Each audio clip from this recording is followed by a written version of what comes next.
বাংলাদেশের ক্রিকেট এখন অন্ধকারে ঢেকে গেছে। আফগানিস্তানের কাছে সিরিজ হারের পর মাঠে যেমন পরাজয়, তেমনি ড্রেসিং রুমেও বিশৃঙ্খলা। ব্যাটারদের ব্যর্থতা যেন চোখে আঙুল দিয়ে দেখিয়ে দিচ্ছে বাংলাদেশ আর আগের সেই দল নেই। ওয়েস্ট ইন্ডিজের বিপক্ষে জয় আসলেও ব্যাটিং ভেঙে পড়েছে ভয়াবহভাবে। বিশেষ করে ওপেনাররা, তাদের পারফরমেন্স এখন এক কথায় লজ্জাজনক। টানা ৪৪ ম্যাচেও নেই ১০০ রানের পার্টনারশিপ, নেই সেঞ্চুরির দেখা। এমন ব্যাটিং নিয়ে ২০২৭ বিশ্বকাপ খেলা কি আদৌ সম্ভব? টাইগার ক্রিকেট কি হারিয়ে যাচ্ছে অন্ধকারে?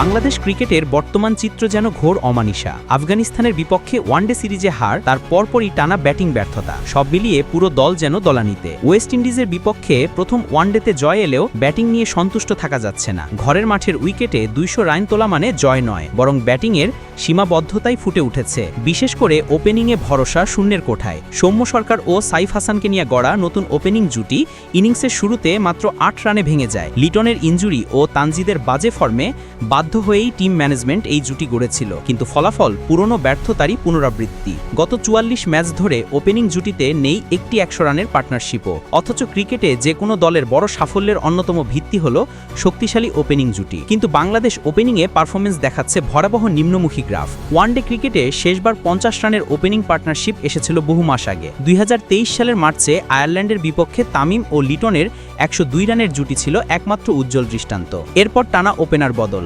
তামিম, লিটন, বিজয়, রনি তালুকদার, সৌম্য, শান্ত, কেউই দলকে এনে দিতে পারেননি স্থিতিশীল শুরু। অবস্থা এতটাই করুণ যে গত ৩৬ ওয়ানডেতে বাংলাদেশের ওপেনারদের কোনো সেঞ্চুরি নেই। শেষ সেঞ্চুরিটি এসেছিল ২০২৩ সালের ডিসেম্বরে নিউজিল্যান্ডের বিপক্ষে লিটনের ব্যাট থেকে। এরপর শুধু ব্যর্থতা আর ব্যর্থতা। এদিকে মিডল অর্ডারেও নেই ধারাবাহিকতা। এমন পরিস্থিতিতে টিম ম্যানেজমেন্ট বারবার ওপেনিং কম্বিনেশন বদলাচ্ছে, কিন্তু ফলাফল একই রকম। এতে দলের ভেতরে বাড়ছে অস্থিরতা, কমছে আত্মবিশ্বাস। এই ব্যাটিং বিপর্যয়ের প্রভাব পড়ছে র্যাঙ্কিংয়েও। সিরিজ হার ও রানের ঘাটতিতে পয়েন্ট টেবিলের নিচের দিকে নামছে বাংলাদেশ। ২০২৭ ওয়ানডে বিশ্বকাপে সরাসরি খেলার সুযোগ পেতে হলে এখন অনেক কঠিন পথ পাড়ি দিতে হবে। বাংলাদেশ ক্রিকেটে ব্যাটিং লাইনে, বিশেষ করে ওপেনিংয়ে এই ভয়াবহ সংকট যেন দীর্ঘমেয়াদী হয়ে গেছে। উন্নতির কোনো ছাপ নেই, বরং পারফরমেন্স দিন দিন খারাপ হচ্ছে। এমন ব্যাটিং পারফরমেন্স নিয়ে বড় টুর্নামেন্টে ভালো করার স্বপ্ন দেখা আসলেই বাস্তবসম্মত কিনা, সেটাই এখন বড় প্রশ্ন। টাইগার ক্রিকেটার ওপেনিং বিপর্যয় যেন এক দীর্ঘ ছায়া হয়ে নেমে এসেছে। এই ছায়া না কাটলে ২০২৭ বিশ্বকাপ তো দূরের কথা,